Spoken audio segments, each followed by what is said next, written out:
হবিগঞ্জের বানিয়াচংয়ে ৬ বছরের এক শিশুকে ধর্ষণের অভিযোগ উঠেছে ২ কিশোরের বিরুদ্ধে। এলাকাবাসীর দাবি, এমন খবর শোনার পর মারা গেছেন শিশুটির বাবা। এ ঘটনায় এলাকায় ক্ষোভ বিরাজ করছে। দোষীদের দৃষ্টান্তমূলক শাস্তির দাবি জানিয়েছেন স্থানীয়রা। গতকাল বিকেলে বানিয়াচং দক্ষিণ যাত্রাপাশা গ্রামের ৬ বছরের শিশুটি তার সমবয়সীদের সঙ্গে খেলা করছিল। এ সময় একই গ্রামের ২ কিশোর নুফাইল মিয়া ও শামীম মিয়া শিশুটিকে ১০ টাকার লোভ দেখিয়ে বাড়ির পাশের ঝোপে নিয়ে যায়। সেখানে তাকে ধর্ষণ করা হয়। শিশুটির চিৎকারে স্থানীয়রা এগিয়ে গেলে অভিযুক্তরা পালিয়ে যায়। পরে স্থানীয়রা শিশুটিকে উদ্ধার করে প্রথমে বানিয়াচং উপজেলা স্বাস্থ্য কমপ্লেক্সে ভর্তি করেন। পরে হবিগঞ্জ ২৫০ শয্যা জেলা সদর হাসপাতালে পাঠানো হয়।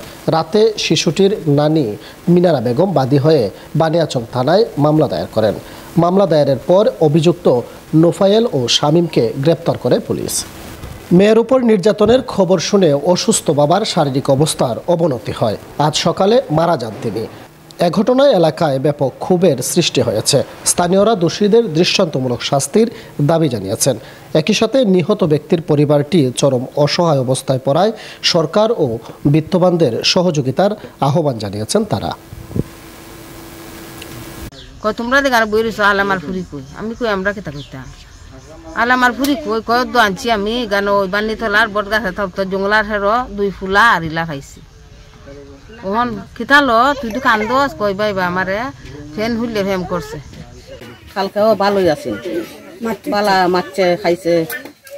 ওখান যখন বাচ্চারি ঘটনা শুনছে ওই বেটা যখন দশ খাইয়ে গেছে, এই যেন 10 খাইছেন আর উঠছে না। থানা প্রশাসনের কাছে আমরা প্রতিকার পাওয়ার জন্য যোগাযোগ করি এবং ওনার মতো ব্যবস্থা নেন। এবং আজকে সকালে এই অসহায় পরিবারের বাবা যখন মারা যায় শুনে আমরা আরও মর্মাহত হই এবং আমরা আশা করি প্রশাসন এটা দ্রুত ব্যবস্থা নেবে এবং আইনি দ্রুত পদক্ষেপ নেবে এবং সর্বোচ্চ শাস্তি নিশ্চিত করবে।